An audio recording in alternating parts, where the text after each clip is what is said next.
পরের স্বপ্ন হচ্ছে যে আমার ইচ্ছা হচ্ছে যে একটা ভালো একটা জায়গায় যায় দাঁড়ানোর, মানে একটা ডেভেলপ হওয়ার, আমার যে কি আমার একটা ভালো কিছু একটা তৈরি করার ইচ্ছা আছে, যে কি ধরতে পারেন আমার একটা ফ্যামিলির জন্য একটা বাসা আর ঘর তৈরি করা, বা আমার একটা কর্মস্থান নিজের অন বিজনেস।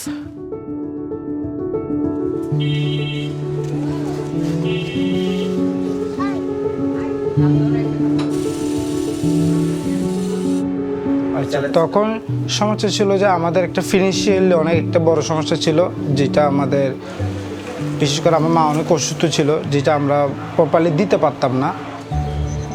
তাছাড়া হচ্ছে আমার একটা পড়ালেখারও সমস্যা ছিল, যার জন্য আমি পড়ালেখা আমার ফিনান্সিয়াল একটা সমস্যার কারণে।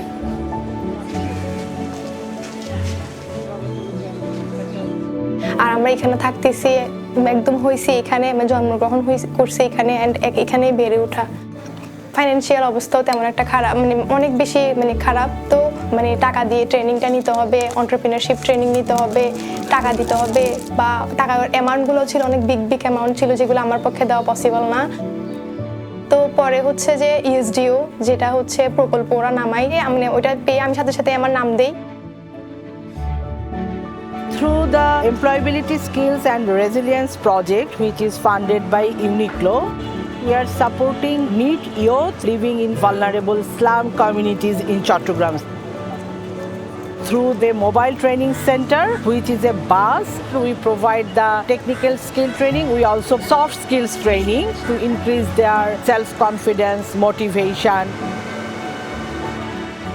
প্রথমত পরিবর্তন হচ্ছে আমরা একটা যে জায়গায় থাকতাম ওই জায়গা থেকে আমরা একটা কি ভালো একটা জায়গায় কি শিফট হইতে পারছি।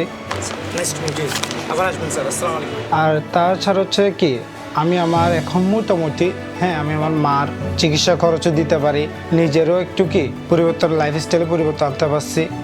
হ্যাঁ, এখন টোটাল ফ্যামিলিটাই এখন আল্লাহর রহমতে অনেক ভালো আছে, অনেক সুস্থ আছি, এবং এই অবস্থায় আমাদের অনেক শান্তি লাগে। We also provide them entrepreneurship development training and the mentorship so that they can start their own business and income earning. ট্রেনিংটা নেওয়ার পরে হচ্ছে যে মনে হলো না মেয়েরা জাস্ট যে বাসায় বসে থাকবে এমন না। পরে মনে হলো যে না, আমি যেহেতু আর্টটা পারি, এটাকে কাজে লাগাই, আমি একটা বিজনেস গ্রো আপ করতে পারি। আমি যদি আমার এই বিজনেসটা গ্রো আপ করতে পারি, আমার যদি কোনো একটা অনেক বিগ অ্যামাউন্টের একটা যদি ইনকাম আসে, তখন আমার একটা চিন্তা আছে যে আমি আমার পড়াশোনাটা স্টার্ট করবো, আমি আমার স্টাডিটা স্টার্ট করবো।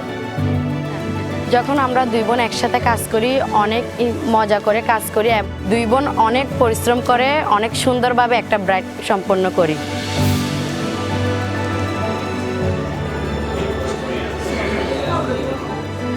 তো আমার মনে হয় যে আমার এরিয়াতে বা আমার চট্টগ্রাম শহরে আমার একটা আউটলেট থাকবে, যে আউটলেটে হচ্ছে স্বপ্নাস মেহেন্দি আর্ট দিয়ে আমাকে চিনবে।